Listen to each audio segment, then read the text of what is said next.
Assalamualaikum warahmatullahi wabarakatuh. Sesaat lagi kita akan sesaat lagi kita akan menyimak sebuah kajian Islam ilmiah Ahlus Sunnah wal Jamaah yang akan dibawakan oleh Ustadz Yusuf Solihin SPDI, membawakan kitab Bulughul Maram karya Al-Imam Al-Hafiz Ibnu Hajar Al-Asqalani. Pada kesempatan kali ini mengangkat tema bab air dan serba-serbinya. Kajian ini diselenggarakan di Masjid At-Tauhid setiap hari Kamis pukul 16:30. Kajian ini terbuka untuk umum. Silakan bagi yang ingin menghadirinya, silakan datang ke Masjid At-Tauhid di Komplek Radio Roja Darussalam, Jalan PA Abdurrahim nomor 326, Talang Semut, Bukit Kecil, Palembang. Mari kita simak apa yang akan beliau sampaikan. Semoga menjadi ilmu yang bermanfaat bagi kita, keluarga kita, dan kaum muslimin lainnya. Tafadhol masykura Ustaz. Bismillahirrahmanirrahim. Assalamualaikum warahmatullahi wabarakatuh. Alhamdulillahi rabbil alamin. Wassalatu wassalamu ala asyrafil anbiya'i wal mursalin wa ala alihi wa sahbihi ajma'in. Wala haula wala quwwata illa billahil aliyil azim. Amma ba'd.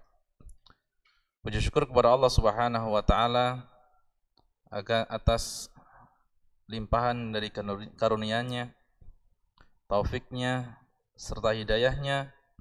Kita dimudahkan oleh Allah Subhanahu wa taala untuk berkumpul di salah satu masjid-masjid Allah Subhanahu wa taala yang tujuannya adalah untuk beribadah kepada Allah Subhanahu wa taala. Di antaranya adalah kita talabul ilmi.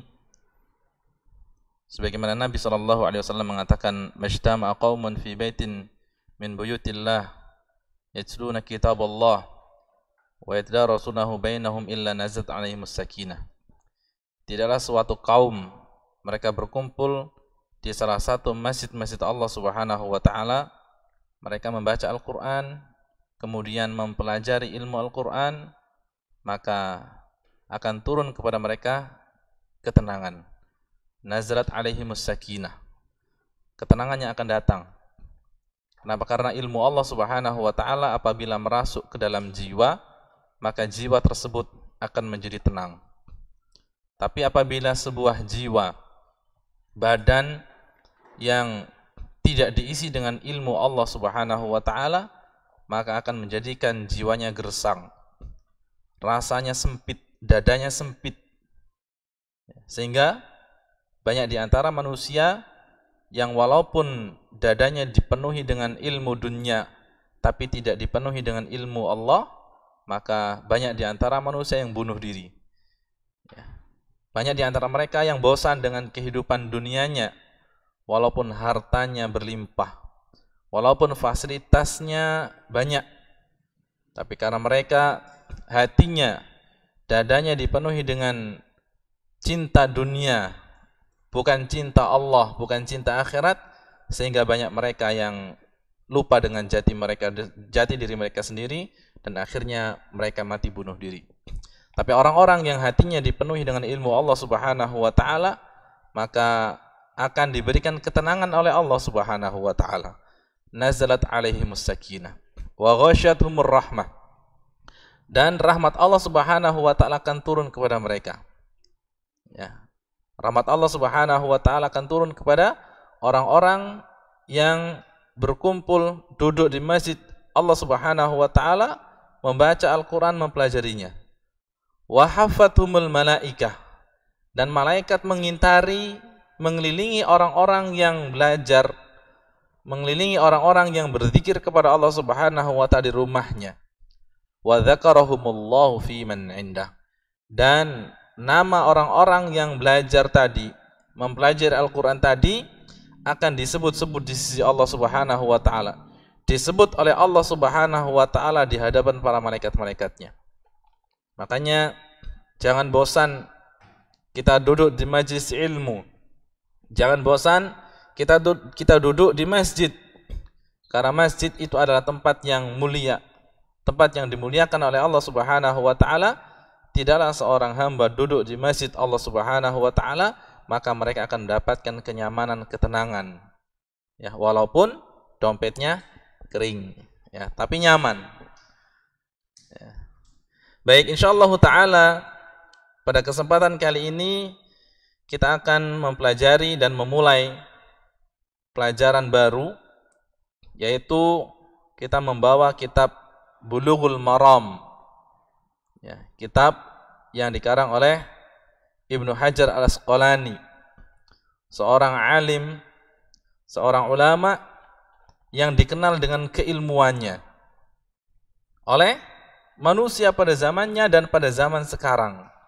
Ilmunya luas, ya, dan kecerdasannya tinggi, sehingga pada usia mudanya, ya, beliau sudah menjadi qadhi, seorang hakim yang tugasnya adalah memberikan penyelesaian terhadap masalah-masalah yang dihadapi oleh manusia. Jadi hakim, usianya masih muda. Dan termasuk kecerdasannya, beliau adalah orang yang mensyarah Sahih Bukhari, ya, orang yang mensyarah Sahih Bukhari, sehingga para ulama yang lainnya mengatakan, ya, la syarha ba'dal fathi. Tidak mungkin seseorang itu mensyarah kitab Bukhari ketika sudah disyarah oleh Ibnu Hajar dalam kitab yang berjudul Fathul Bari. Ini menunjukkan, ya, keluasan ilmu beliau. Ini yang bernama Ibnu Hajar Al-Asqalani. Kita tidak panjang membicarakan tentang pengarang, tapi insyaallah taala kita akan langsung ke dalam mempelajari apa yang beliau tulis, mempelajari ilmu yang beliau torehkan di dalam kitabnya yang bernama kitab Bulughul Maram. Beliau mengatakan di sini, ya, di awal bab adalah babul miyah, bab tentang air.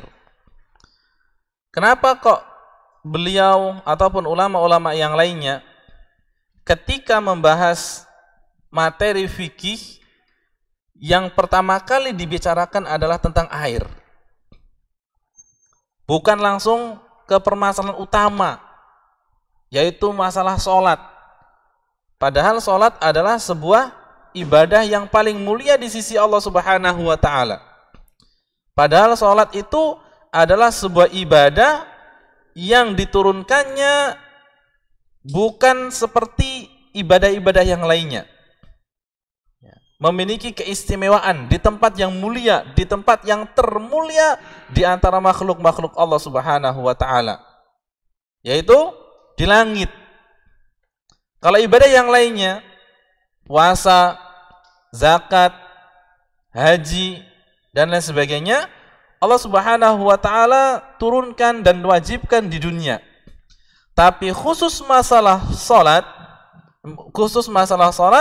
Allah Subhanahu wa ta'ala memanggil Nabi Muhammad SAW untuk naik ke langit di tempat yang termulia untuk mendapatkan kewajiban ibadah yang termulia. Ya. Makanya Nabi SAW mengatakan, innama awwalu ma yuhasabuhu bil abdu yaumal qiyamati as-shalah. Sesungguhnya ibadah yang akan pertama kali diminta pertanggungjawaban oleh Allah Subhanahu wa ta'ala adalah salat. Karena salat itu adalah tiangnya agama. Kalau tiangnya miring, otomatis hal-hal yang lainnya pun melok miring. Tapi kalau tiangnya itu lurus, tiangnya kokoh, maka ibadah-ibadah yang lainnya mengikuti kekokohan daripada tiang tersebut. Nah, ketika para ulama menulis tentang kitab fikih, di antara mereka semuanya memulainya dengan babul miyah, yaitu bab air. Kenapa kok enggak langsung ke bab sholat, intinya ibadah? Jawabannya adalah karena sholat itu tidak sah tanpa dimulai dengan bersuci. Dan bersuci itu utamanya pakai air. Bersuci itu utamanya pakai air.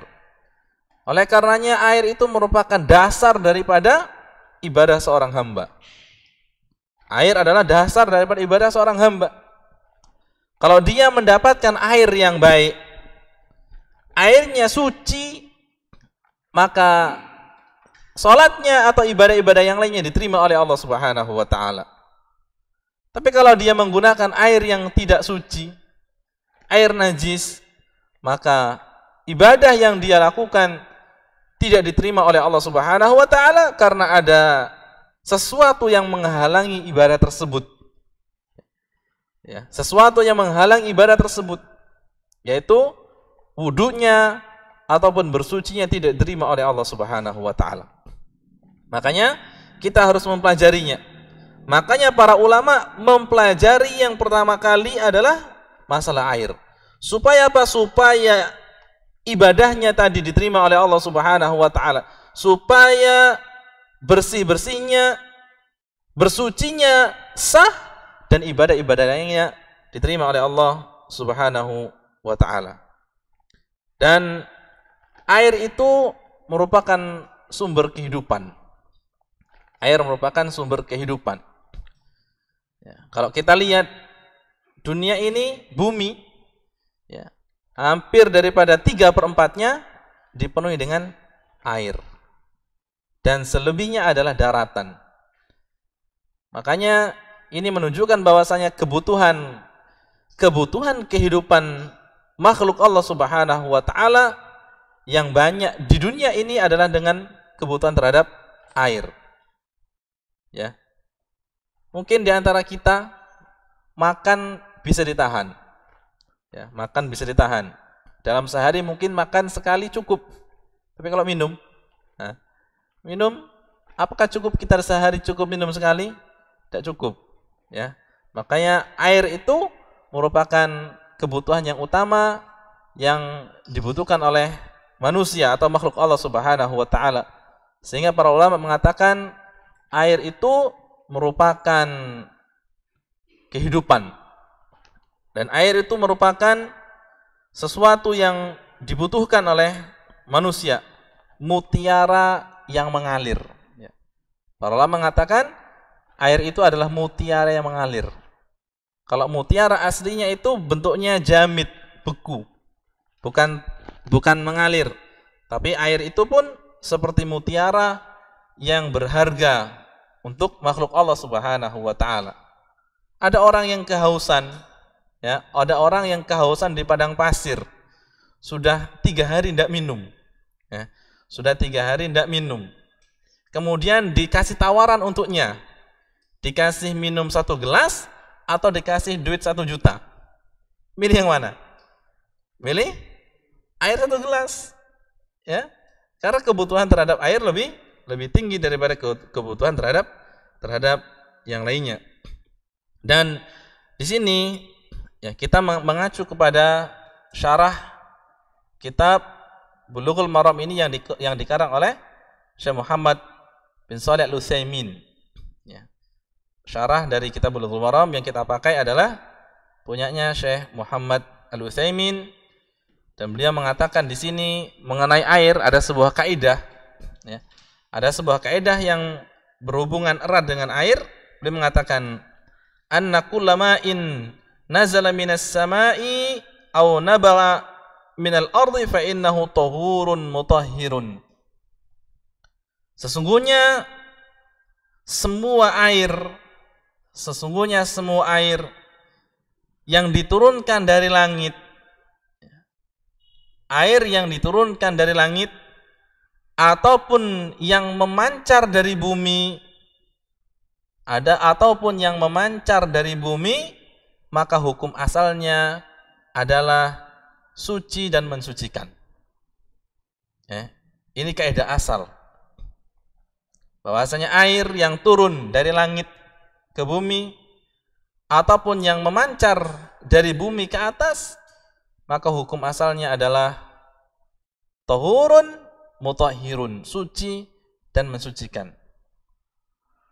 Nah, nanti dalam pembahasan selanjutnya itu ada pembagian, ya, air yang suci ataupun mensucikan, ada air yang tidak boleh kita pakai untuk bersuci atau yang disebut dengan air najis.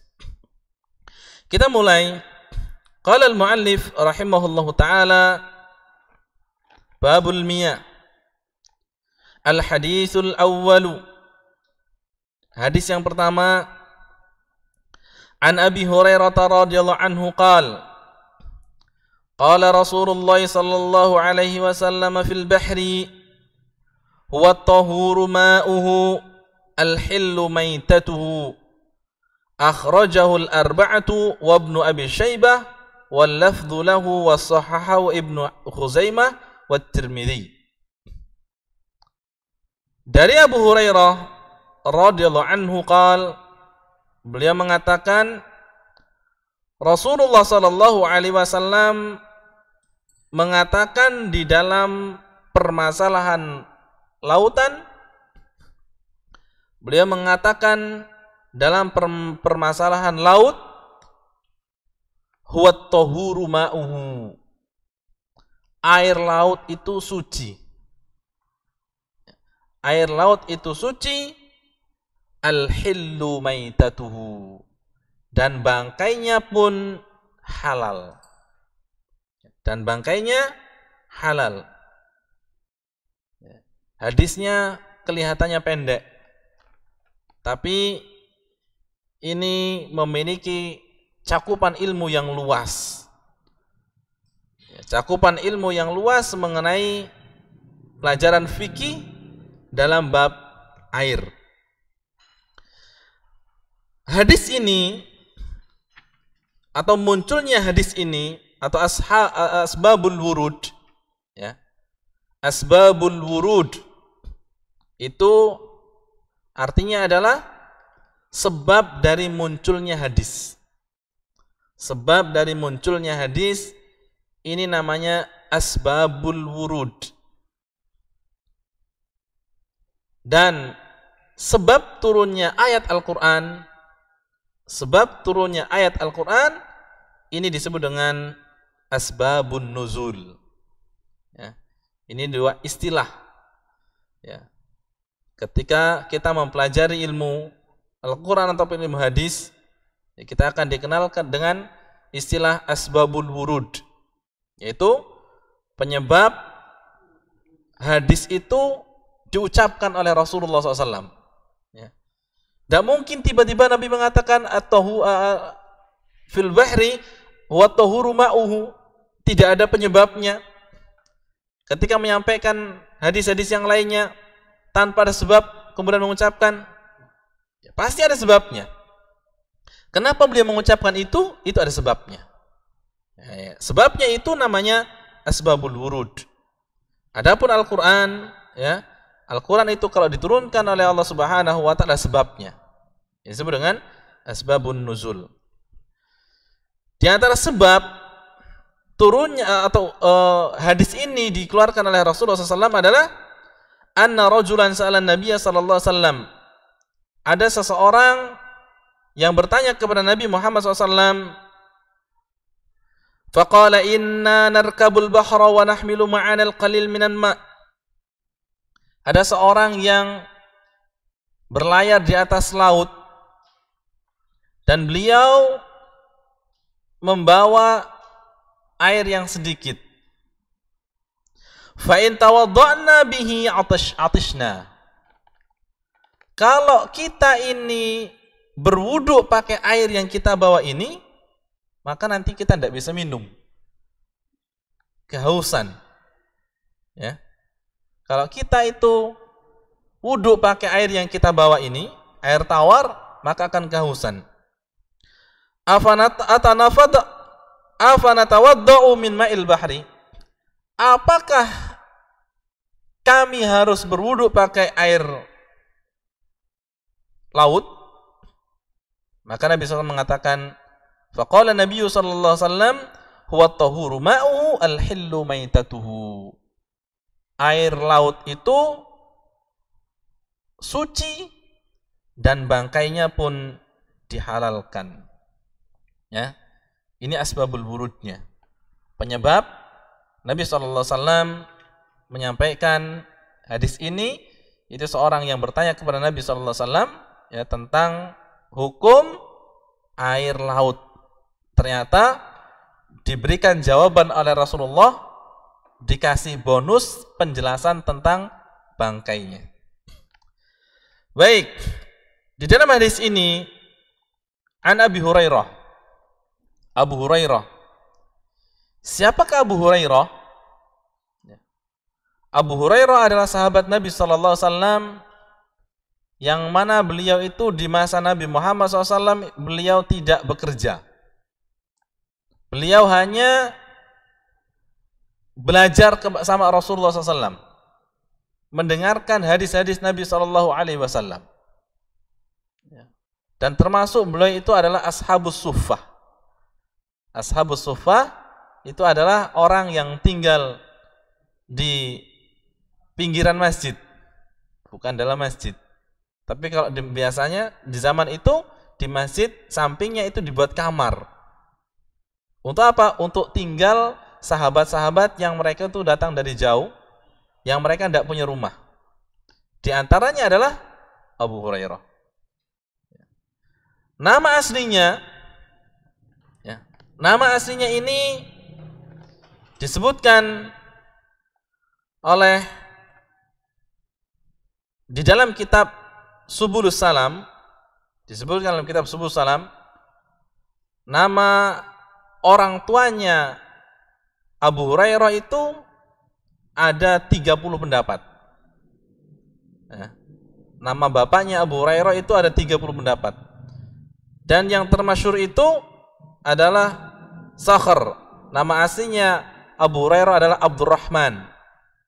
Nama aslinya Abu Hurairah adalah Abdurrahman. Ya, Abdurrahman bin Sakhr. Ya. Dan beliau itu adalah seorang sahabat yang terbanyak meriwayatkan hadis dari Rasulullah SAW. Ya. Banyak meriwayatkan hadis dari Nabi SAW yang jumlahnya itu 5.300-an. 5.337. Ya. 5.337. Ini adalah hadis yang dibawakan oleh Abu Hurairah dari Rasulullah SAW. Ada sebuah perkataan di antara para ulama, di antara disebutkan oleh Syekh Muhammad bin Shalih Al-Utsaimin, sebenarnya siapakah orang yang terbanyak meriwayatkan hadis? Apakah benar Abu Hurairah?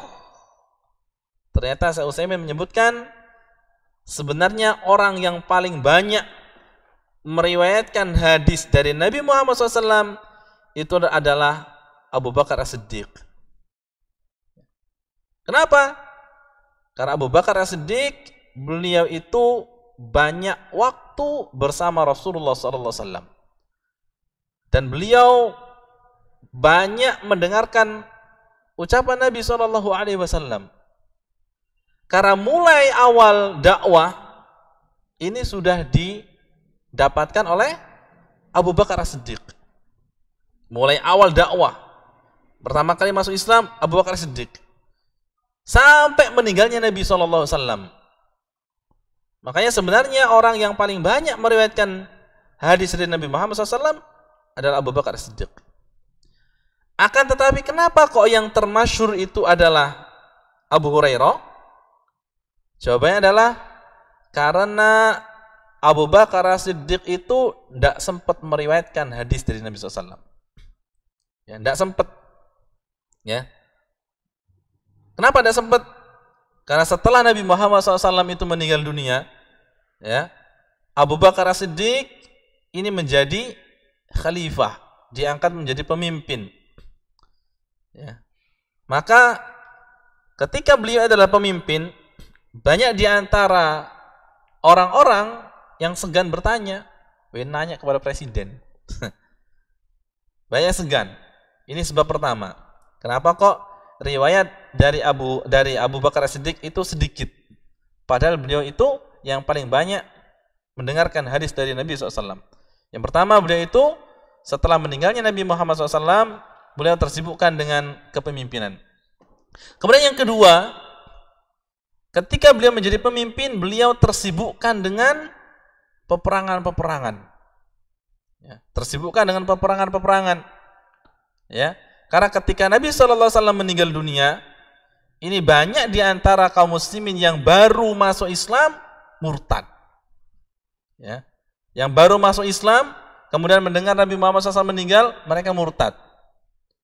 Ya, ada yang juga tidak murtad, tapi tidak mau membayar zakat. Sehingga Abu Bakar As-Siddiq itu tersibukkan dengan kondisi-kondisi untuk mengislamkan kembali orang yang murtad.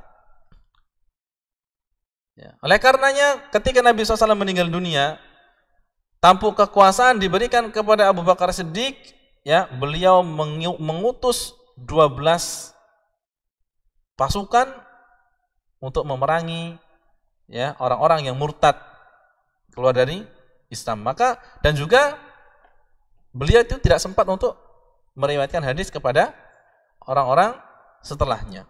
Ini penyebab kedua.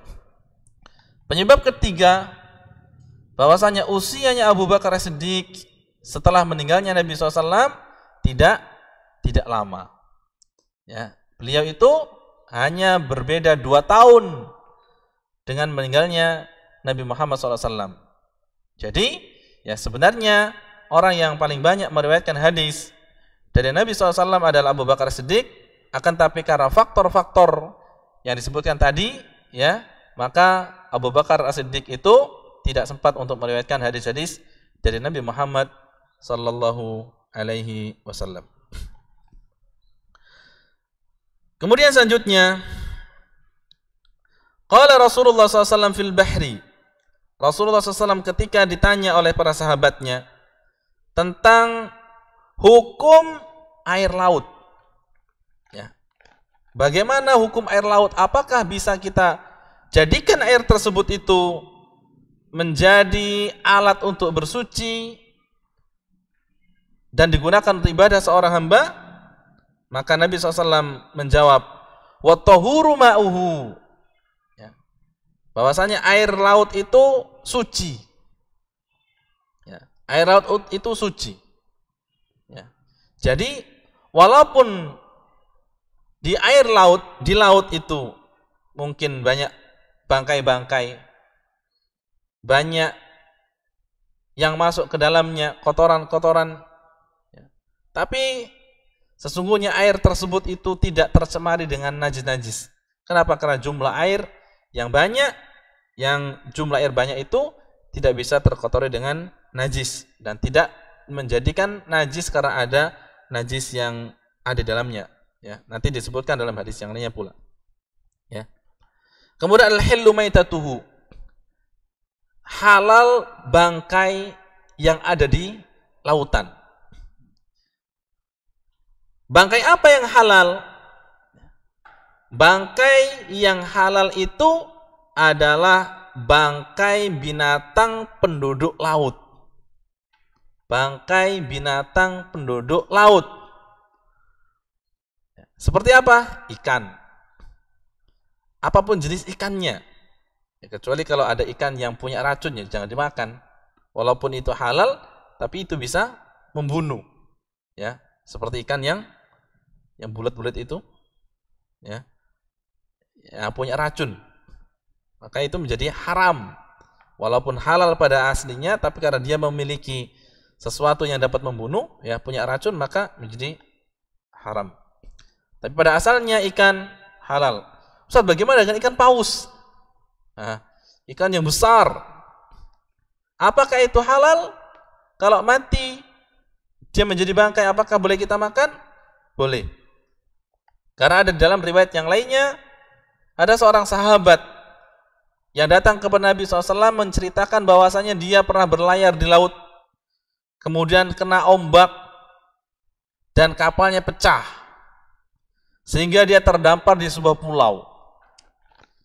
Ketika dia terdampar, dia melihat ada sebuah gundukan yang besar. Ternyata ketika dia datangi, itu adalah ikan paus, sehingga dia makan ikan tersebut. dia makan ikan tersebut selama 1 bulan, tidak habis. Selama 1 bulan tidak habis. Yang namanya ikan paus, ya, besar. Dan ketika mereka itu bisa pulang ke Madinah, ya, maka mereka membawa ikan tersebut masih sisa. Dan mereka membuat kapal itu dari tulang-tulang ikan paus tersebut. Ya, besarnya itu.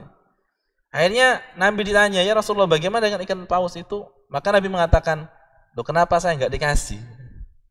Ya, kenapa saya enggak dikasih? Nah, ini menunjukkan bahwasanya daging ikan paus itu halal. Bagaimana dengan ikan hiu, Ustaz? Ya sama, walaupun dia pemangsa, ya, tapi karena dia itu jenis ikan, maka menjadi halal. Ya. Bagaimana dengan kuda laut, singa laut, anjing laut? Apakah juga halal? Semuanya halal. Ya, karena mereka itu termasuk jenis ikan. Ya, mereka termasuk jenis ikan yang walaupun namanya itu mirip dengan nama binatang yang diharamkan di atas di daratan. Ya, anjing laut, ya, halal karena itu jenis ikan. Ya. Sampai pun, ya, disebut oleh para ulama, kalaupun ada duyung, ya, orang ketemu duyung, bagaimana hukum duyung? Atau apakah duyung itu fiksi atau benar-benar nyata? Ya. Apakah fiksi? Ternyata para ulama dahulu kala sudah menceritakan adanya duyung. Ya. Dan mereka mengatakan duyung itu adalah jenis ikan. Walaupun badannya kayak manusia. Persis sama dengan manusia. Ya. Wajahnya sama dengan manusia. Bedanya kalau manusia punya kaki, kalau duyung itu punya ekor. Ya. Bukan punya kaki tapi punya ekor. Ya, walaupun ketika putri duyung itu yang perempuannya Masya Allah punya kecantikan, apakah boleh dinikahi? Tidak boleh. Bolehkah dimakan? Boleh. Kalau tego. Ya. Kayak manusia, wajahnya kayak manusia, dimakan. Tapi secara hukumnya itu hukumnya yang halal. Ya. Jadi jenis binatang-binatang tersebut, penduduk laut, ketika mereka mati, maka kalau kita mau untuk memakannya, maka silakan dimakan kalau dapat. Bagaimana dengan binatang darat yang matinya di air? Nah, ini kan bangkai air, ya, bangkai yang ada di lautan. Ada bangkai, contohnya anjing di lautan. Apakah bisa menjadi halal? Jawabannya tidak. Karena hukum zatnya itu adalah memang haram. Ya, anjing haram. Walaupun matinya karena masuk ke dalam air sehingga mati, maka status yang haramnya tidak bisa berubah menjadi halal. Ya. Jadi binatang-binatang darat itu adalah diharamkan mayatnya, kecuali adalah yang disebutkan oleh Nabi SAW tentang halalnya. Ya. Tapi kalau mati dia, walaupun mati di laut, tetap haram. Kemudian ada yang bertanya, Ustaz, bagaimana dengan buaya? Buaya itu hidupnya di laut dan darat, atau binatang yang punya 2 alam, air ataupun darat. Ya, ya, kalau buaya itu memang hidupnya di laut terus, maka halal.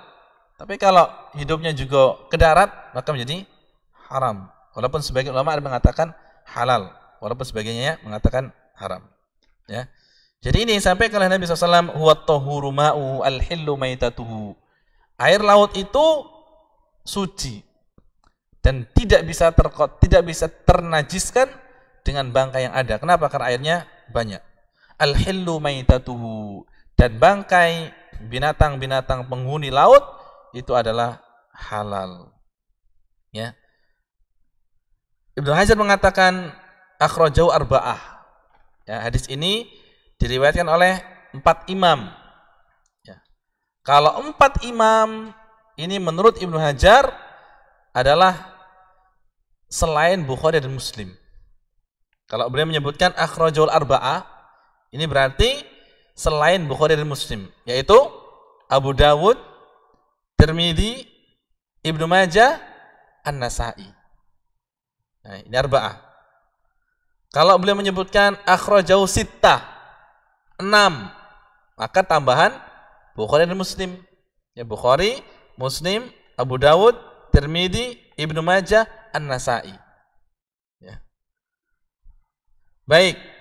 Akhrajul arba'ah wa Ibnu Abi Syaibah wal lafdhu lahu, dan lafaz hadis ini punyanya Ibnu Abi Syaibah. Ya.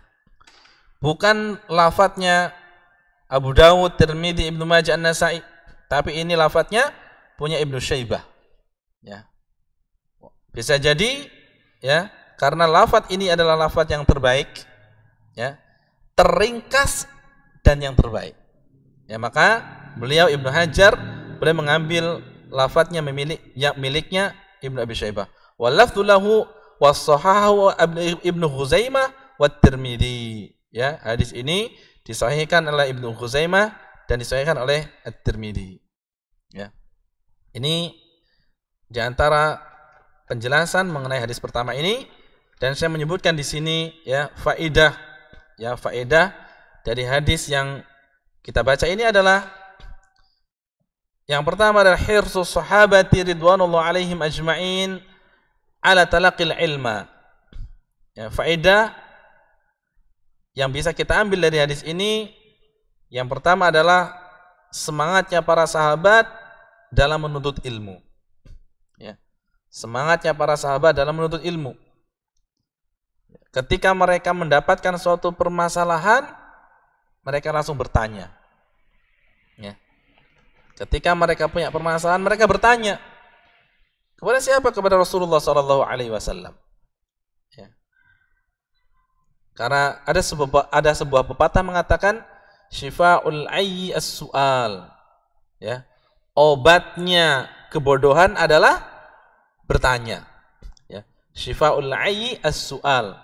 Obatnya kebodohan itu adalah bertanya. Ya, dalam bahasa Indonesia, ya, malu bertanya, sesat di jalan. Ya, ada diplesetkan oleh yang lainnya, ya, teman-teman yang lainnya, malu bertanya, keliling-keliling terus. Ya, tidak sampai-sampai. Kenapa? Karena tidak tahu. Akhirnya keliling-keliling muter-muter. Ya. Ini yang pertama. Ya, semangat para sahabat dalam menuntut ilmu, mereka bertanya. Ya.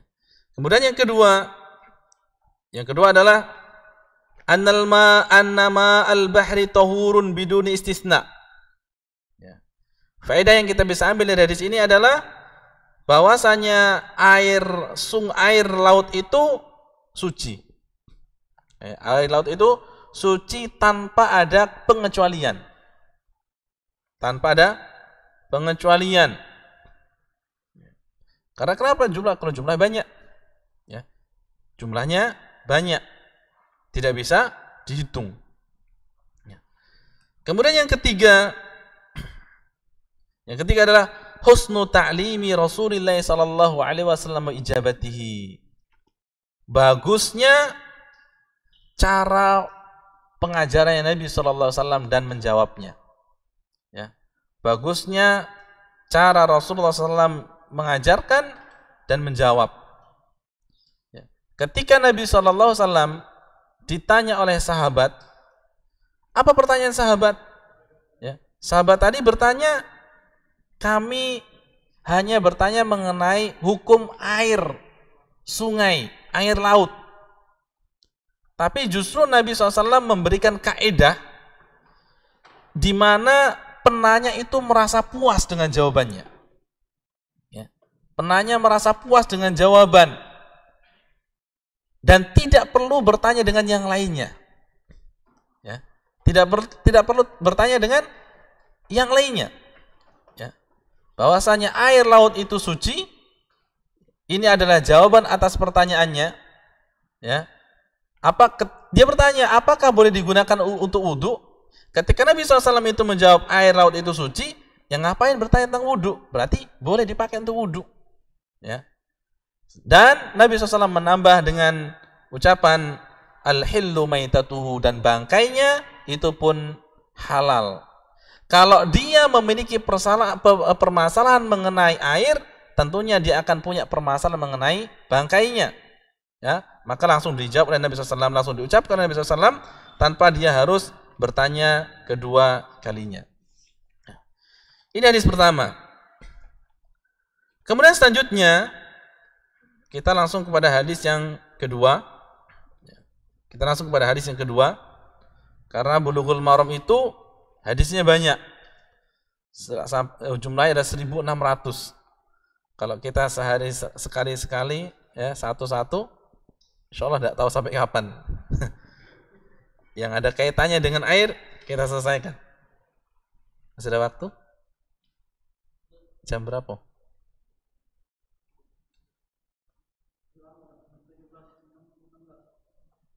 Masih berapa menit?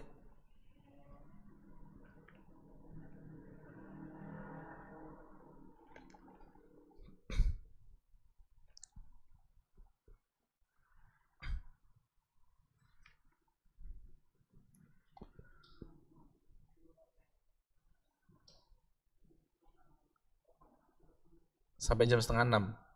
Ya.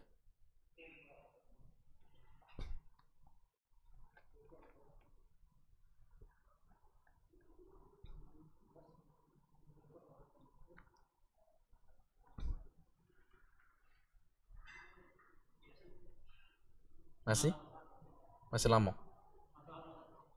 Baik. Kita ambil hadis yang kedua. Qala al-mu'allif rahimahullah ta'ala wa an Abi Sa'id al-Khudri radhiyallahu anhu qala qala Rasulullah sallallahu alaihi wasallam innal ma'a tahurun la yunajjisuhu syai'un akhrajahu ats-tsalatsatu wa sahhahahu Ahmad. Dari Abi Sa'id Al-Khudri,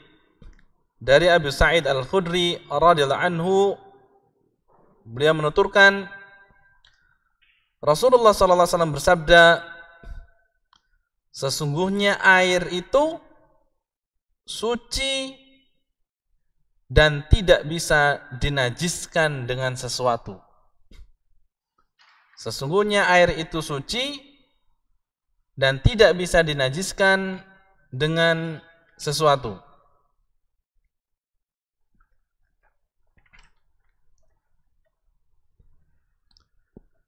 Akhrajahu tsalatsa. Hadis ini diriwayatkan oleh 3 orang dan disahihkan oleh Al-Imam Ahmad. Baik. Nabi SAW itu ditanya, innal ma'a tahurun. Sesungguhnya setiap air itu suci. Ya. Ini hukum asalnya. La yunajjisu syai'un, dan tidak bisa dinajiskan dengan sesuatu apapun. Ya. Dan hadis kedua ini erat hubungannya dengan hadis yang ketiga. Ya. Hadis yang kedua ini erat hubungannya dengan hadis yang ketiga. Kita langsung bacakan. Wa an Abi Umamah Al-Bahili radhiyallahu anhu qala qala Rasulullah sallallahu alaihi wasallam innal ma'a la yunajjisuhu syai'un illa ma ghalaba ala rihihi wa ta'mihi wa lawnihi. Akhrajahu Ibnu Majah wa dha'afahu Abu Hatim walil Baihaqi al-ma'u tahurun illa in taghayyara rihuhu aw ta'muhu aw launuhu binajasatin tahdutsu fihi. Dari Abu Umamah Al-Bahili radhiyallahu anhu, beliau menuturkan Rasulullah sallallahu alaihi wasallam bersabda, sesungguhnya air itu tidak bisa dinajiskan dengan sesuatu kecuali ma ghalaba ala rihihi, kecuali apabila aromanya berubah. Ma ghalaba ala rihi, ada sesuatu yang mengalahkan aromanya. Ya, aromanya berubah. Wa ta'mihi, atau rasanya berubah. Wa launihi, atau dan warnanya berubah. Ya. Ini 3 kriteria. Akhrajahu Ibnu Majah. Hadis ini diriwayatkan oleh Ibnu Majah wa dha'afahu Abu Hatim, dan didhaifkan oleh Abu Hatim. Walil Baihaqi, sedangkan riwayat Imam Al-Baihaqi menuturkan bahwasanya al-ma'u tahurun, air itu suci, illa in taghayyara rihuhu, kecuali apabila berubah aromanya, au ta'muhu, atau rasanya, au launuhu, ataupun warnanya, binajasatin tahdutsu fihi, dengan adanya najis yang mengenainya. Ya. Air itu suci kecuali apabila berubah aromanya, kemudian rasanya, ataupun warnanya dengan sebuah najis yang mengenainya. Jadi hadis yang kedua dan ketiga ini memiliki erat hubungannya. Yang disebutkan oleh para ulama, hadis kedua itu adalah hadis secara umum, dan hadis yang ketiga ini adalah hadis yang mengkhususkan. Ya. Atau hadis yang kedua adalah hadis yang mutlak. Ya. Hadis yang kedua adalah hadis yang mutlak, sedangkan hadis yang ketiga ini adalah hadis muqayyad. Ya. Mutlak itu adalah umum. Ya. Secara umum. Yang belum ada pengkhususannya. Belum ada sesuatu yang mengait. Ya. Dan hadis ketiga ini adalah yang mengaitkan. Hukum asal air itu suci. Ya, tidak bisa dinajiskan. Akan tetapi apabila warnanya berubah, kemudian rasanya berubah, kemudian aromanya berubah, maka inilah air yang diindikasikan menjadi air najis, tidak suci lagi. Ya. Kenapa? Karena ada faktor-faktor. Ya. Jadi faktor-faktor itu disebutkan di dalam syarah daripada hadis ini. Hadis kedua ini, ya, innal ma'a tahurun la yunajjisu syai'un, sesungguhnya setiap air itu adalah suci dan tidak dinajiskan dengan sesuatu apapun. Ini adalah sebuah hadis yang sama asbabul wurudnya, dengan sebuah pertanyaan para sahabat tentang sebuah sumur yang namanya sumur Budo'ah. Ya.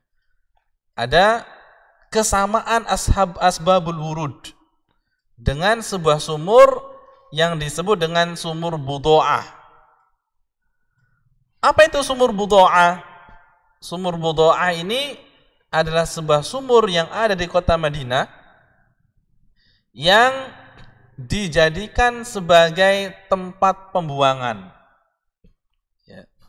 Sumur Budo'ah dijadikan tempat pembuangan. Pembuangan apa? Pembuangan bangkai, ya, pembuangan darah, ya. Kemudian pembuangan sesuatu yang najis, benda-benda najis. Ini dilemparkan ke dalam sumur Budo'ah. Dan ternyata sumur Budo'ah ini airnya banyak. Ya, airnya banyak.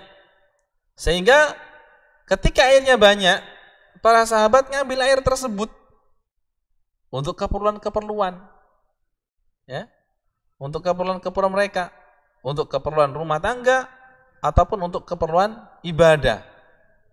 Sehingga para sahabat berpikir, nah ini kan tempat sumur ini banyak sekali najis-najisnya, banyak sekali bangkai-bangkainya.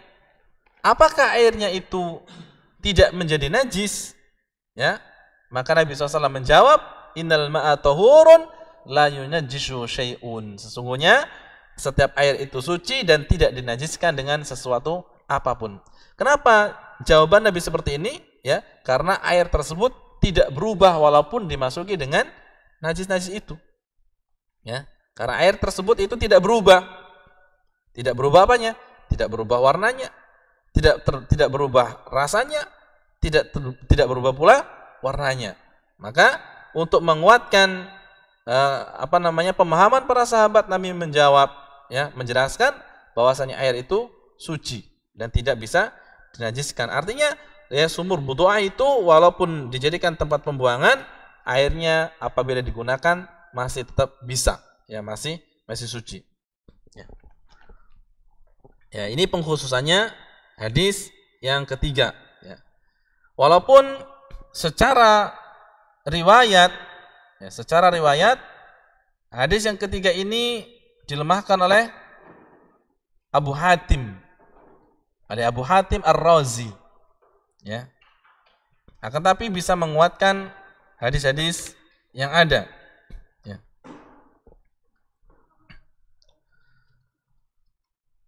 Kemudian di dalam permasalahan air ini, ya, para ulama ada yang berbeda pendapat mengenai pembagian air. Ya, para ulama berbeda pendapat dalam pembagian air. Ada yang membagi air menjadi 2 bagian, ada yang membagi air dalam 3 bagian. Ya. Adapun Syekh Islam Ibnu Taimiyah, beliau membagi air menjadi 2. Ya, membagi air menjadi 2. Dan pendapat beliau diikuti oleh Syekh Muhammad Al-Utsaimin, bahwasanya air itu dibagi menjadi 2. Air pertama adalah air suci dan yang kedua adalah air najis. Ya. Air suci dan yang kedua adalah air najis. Ini kata beliau. Dan beliau mengambil pendapat yang demikian, ya, bahwasanya air itu hanya terbagi menjadi 2 bagian, air suci dan air najis. Air suci adalah air yang tidak tercampur dengan najis. Ya. Air suci adalah air yang tidak tercampur dengan najis. Ya. Dan air najis adalah air yang tercampur dengan najis. Ya, ini ulama yang membagi air menjadi 2 bagian. Adapun yang lainnya membagi air itu menjadi 3 bagian. Adapun yang lainnya membagi air itu menjadi 3 bagian. Yang pertama adalah ma'ut tahir wal mutahhir. Yang pertama adalah air yang suci dan mensucikan. Yang pertama adalah air yang suci dan mensucikan. Yang kedua adalah air suci dan tidak mensucikan. Air suci dan tidak mensucikan. Dan yang ketiga adalah air najis. Yang ketiga adalah air najis. Apa yang dimaksud dengan air suci dan mensucikan? Ya. Air suci dan mensucikan adalah air yang hukum asalnya adalah suci dan bisa digunakan untuk bersuci. Ya. Air yang asalnya adalah suci dan bisa digunakan untuk bersuci. Ya. Seperti air hujan, air sumur, air laut, air embun, dan yang lainnya, atau sumber mata air. Ya. Ini adalah air suci dan mensucikan. Kenapa? Karena dia datang dengan hukum asalnya. Ya, datang dengan hukum asalnya, yaitu suci. Kemudian yang kedua, hukum air yang suci dan tidak mensucikan. Air suci dan tidak mensucikan. Apa contohnya? Ya, disebutkan oleh para ulama yang membagi menjadi 3 bagian ini. Contohnya adalah air kopi, ya, air teh, air susu, ya, air kelapa. Ini adalah air yang suci. Secara zatnya dia adalah air yang suci, boleh dikonsumsi, ya, boleh diminum, boleh. Tapi bagaimana apabila digunakan untuk bersuci, untuk berwudu, untuk mandi? Apakah dia mensucikan? Jawabnya tidak. Kenapa tidak? Kenapa tidak mensucikan? Karena alasannya adalah karena dia itu telah tercampur dengan sesuatu yang suci. Ya, karena dia, air tersebut telah bercampur dengan sesuatu yang suci, bukan yang najis. Sehingga air tersebut itu adalah suci untuk dikonsumsi, untuk dipakai, akan tapi apabila digunakan untuk ibadah, untuk bersuci, maka tidak bisa mensucikan dan tidak bisa dibawa untuk ibadah. Ya. Nah, nanti kalau di surga baru boleh. Itu air susu. Ya. Di surga itu Allah Subhanahu wa taala ya membuat sungai. Ya, sungai susu, sungai madu, sungai arak. Ya, tapi jangan disamakan arak dunia dengan arak akhirat. Ya, ini yang dibolehkan. Ya. Air yang kedua adalah air yang suci dan tidak mensucikan. Kemudian yang ketiga adalah air najis. Apa itu air najis? Air najis adalah air yang terkena najis. Air yang terkontaminasi dengan najis. Ya. Dan merubah 3 tadi. Merubah rasanya, merubah aromanya, dan merubah warnanya. Ya. Bagaimana kalau air tersebut tidak berubah? Dia kejatuhan najis, tapi tidak merubah warna, rasa, dan rasanya, warna, rasa, dan baunya, maka air tersebut masih menjadi suci. Ya. Kalau berubah salah satunya, ya, kalau berubah salah satunya dari 3 ciri ini, maka menjadi najis.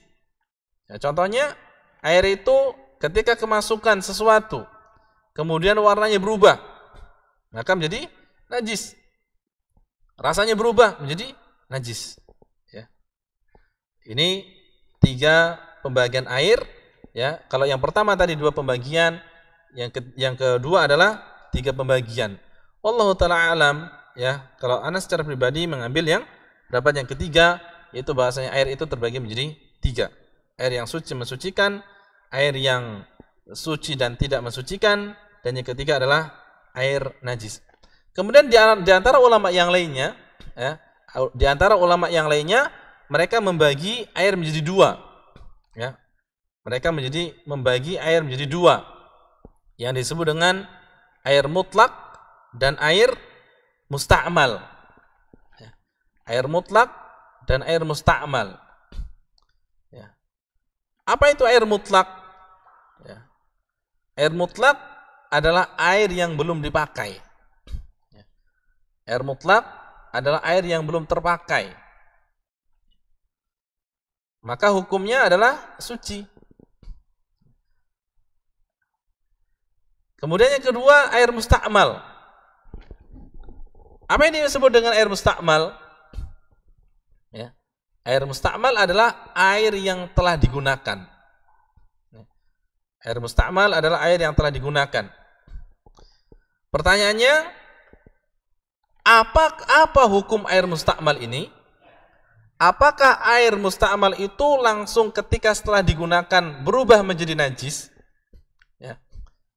Jawabannya adalah tidak. Ya, contoh air wudu. Ya, air wudu. Orang berwudu, ya, pakai keran. Kemudian dia wudu, di bawahnya ditadahi ember sampai ember itu penuh. Apakah air yang di ember tadi yang telah digunakan untuk berwudu tadi berubah menjadi najis? Jawabannya tidak. Kecuali apabila berubah 3 jenisnya tadi. Ya. Kecuali kalau berubah 3 jenisnya tadi. Aromanya, rasanya, dan warnanya. Kalau berubah maka menjadi najis. Tapi kalau tidak berubah maka statusnya masih menjadi air suci. Kalau digunakan untuk berwudu, bolehkah? Boleh.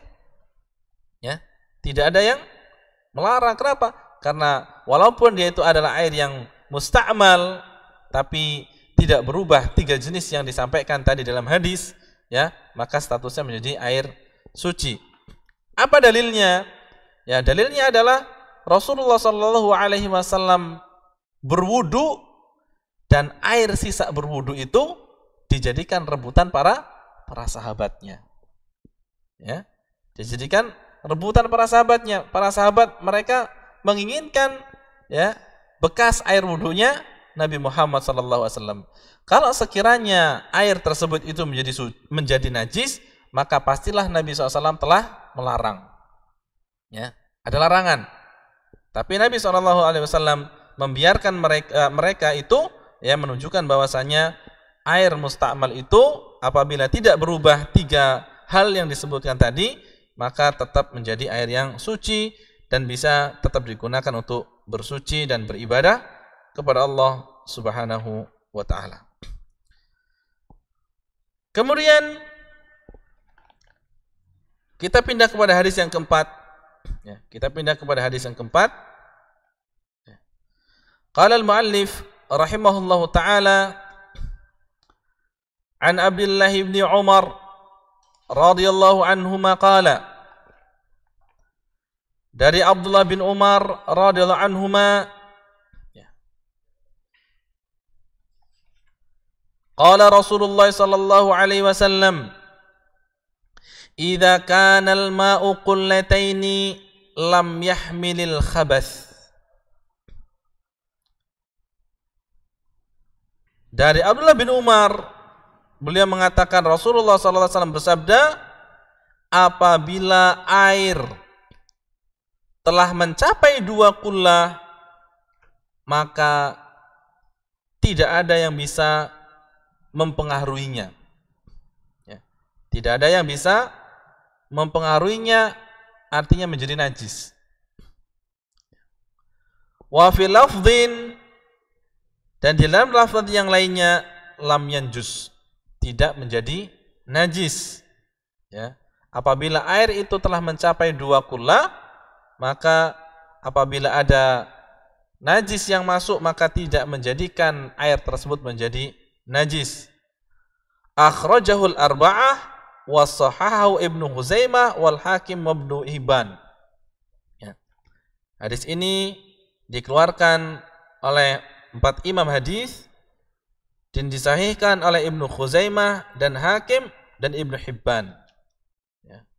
Dan Ibnu Hibban. Ya. Kemudian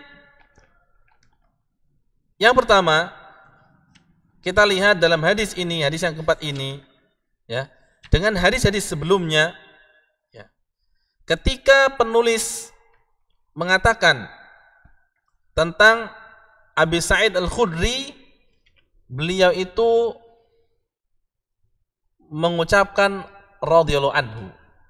Ya. Ketika meriwayatkan dari Abi Sa'id Al-Khudri, beliau mengucapkan radhiyallahu anhu. Ketika meriwayatkan dari sahabat Abu Umamah Al-Bahili, beliau mengucapkan radhiyallahu anhu. Ketika mengucapkan di hadis yang keempat ini, Wan Abdullah bin Umar radhiyallahu anhuma. Ketika mengucapkan hadis dari Ibnu Umar, beliau mengucapkan radhiyallahu anhuma. Semoga Allah merahmati keduanya. Apa perbedaan antara radhiyallahu anhu dan radhiyallahu anhuma? Ya. Ucapan doa radhiyallahu anhu ini diucapkan untuk sahabat yang orang tuanya tidak masuk Islam. Ya. Orang tuanya tidak masuk Islam, maka doanya dengan dhamir hu, radhiyallahu anhu. Semoga Allah meridhoi dia. Ya. Tapi kalau orang tuanya itu masuk Islam, ya, sebagaimana Abdullah bin Umar bin Khattab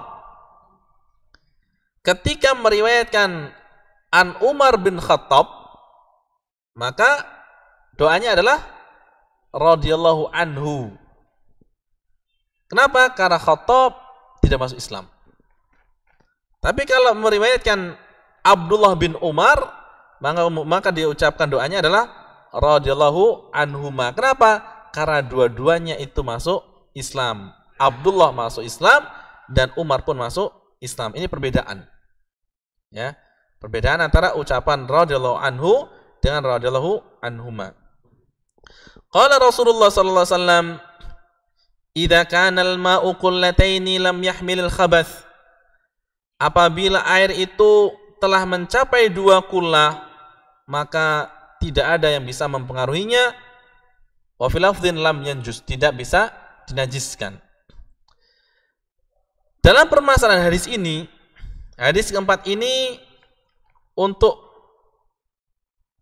perawinya, ya, disebutkan oleh di antara ulama mendhaifkan hadis ini.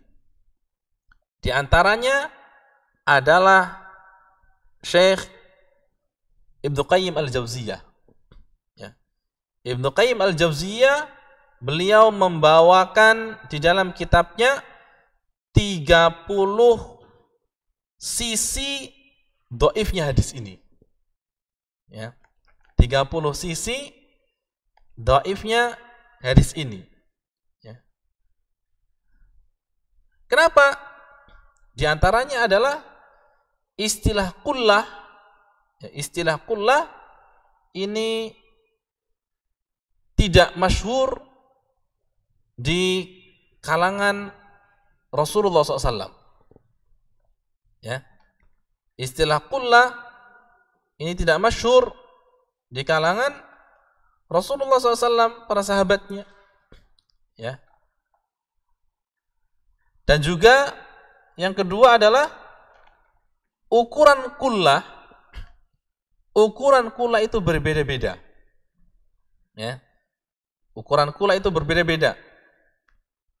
Walaupun ulama Syafi'iyah, ya, mereka menetapkan bahwasanya satu kullah itu ukurannya 1 meter persegi. Ya. Jadi kalau 1 meter, maka itu 1 kullah. Kalau baknya ukuran 2 meter persegi, maka itu adalah 2 kullah. Ya. Ini dari sisi kedua. Kemudian sisi yang lainnya, sisi yang ketiga adalah disebutkan di sini, apabila air itu telah mencapai 2 kullah, maka tidak ternajiskan dengan sesuatu. Ya, tidak ternajiskan dengan sesuatu. Ya.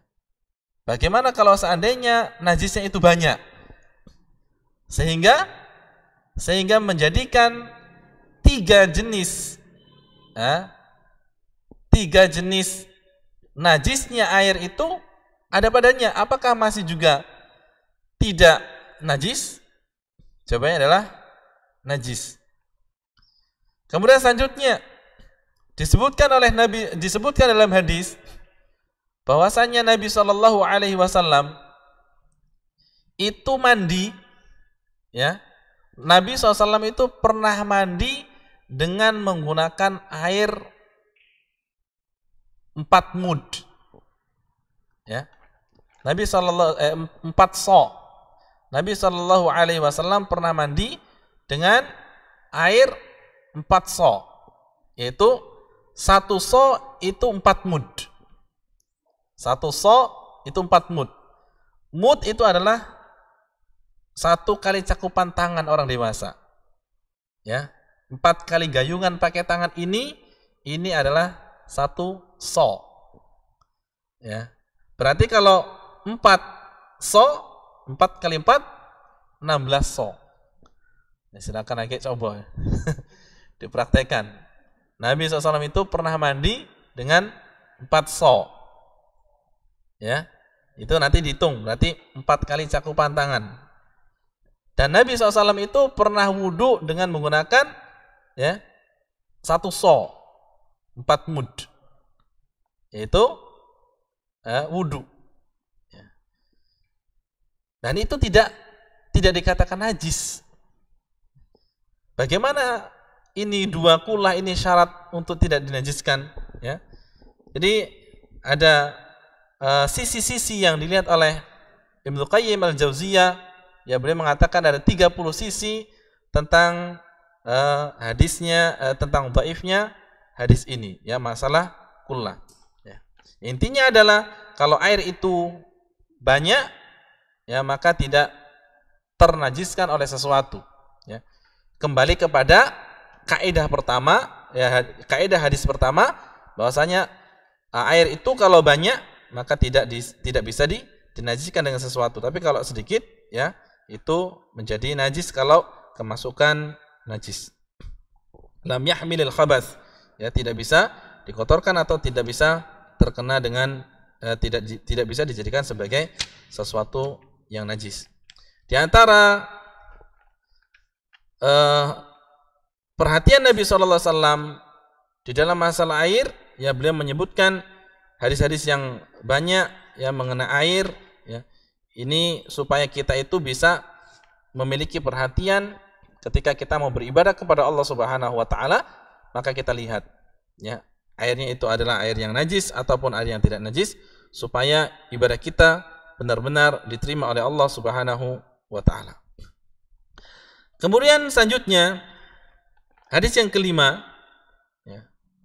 Hadis yang kelima yang masih berkaitan dengan air, insyaallah untuk hadis yang keenam itu ada kaitannya dengan yang lainnya, ya.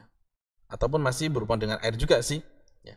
Tapi di hadis yang kelima itu masih ada hubungannya. Wa Abi Hurairah radhiyallahu anhu qala Rasulullah sallallahu alaihi wasallam la yaghtasil ahadukum fil ma'i daim wa huwa junubun. Ya. Janganlah di antara kalian mandi di dalam air yang tidak mengalir dan dia dalam kondisi junub. Ya. Air yang tidak mengalir dan dia dalam kondisi junub. Ini hadis yang kelima, ya.